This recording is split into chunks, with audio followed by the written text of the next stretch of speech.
I think in the last 20 years, we've probably only just come to realise what we really have here.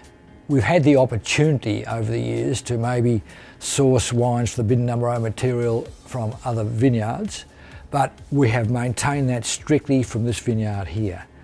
Because here we can control our grapes, we can control our intakes. We're using the same grapes and the same materials we used for a long time. Shiraz was first planted at the best Great Western Vineyard in 1868. The number 0, we're not sure where that came from and when they first started using it, but we do know the best were using this by 1888. A book that we have here, printed in 1911, which is Lassiter's General Merchant's Catalogue.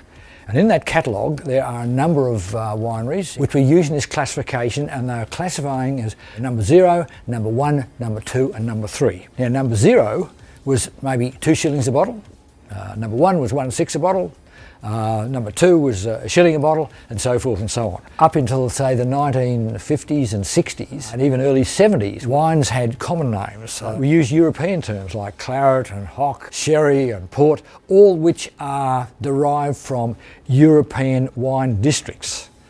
And this was in common usage in Australia, and our common one was claret number 0 or claret number O or hock number 0, and this was used continually up until about the late 70s, early 80s. At this stage we'd been using the word Hermitage, which was a common name for Shiraz in this district. We took that all off in 1980 and we went to Binot Shiraz. So we have here the 2012 Binot Shiraz. Now, really happy about the way this wine's turned out. It's a real great expression of what Great Western Shiraz is about.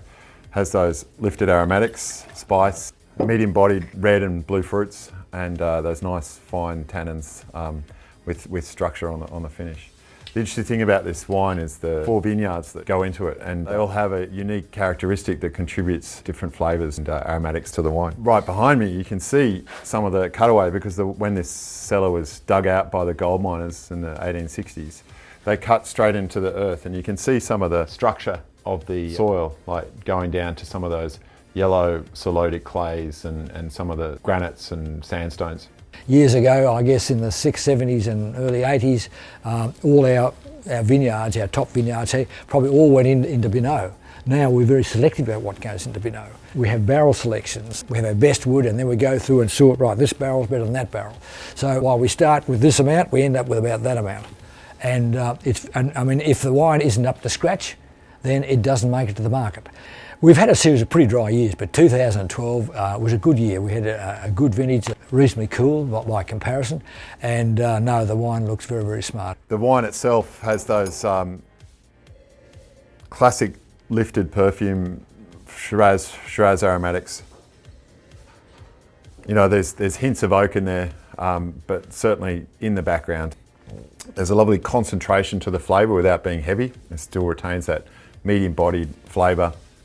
And just lovely subtle rolling tannins on the finish. Because this wine now it's an icon wine for us, and we think it's an icon wine for a lot of people. So it's worth looking after, it's worth preserving, and we'll do nothing to damage that reputation of that wine.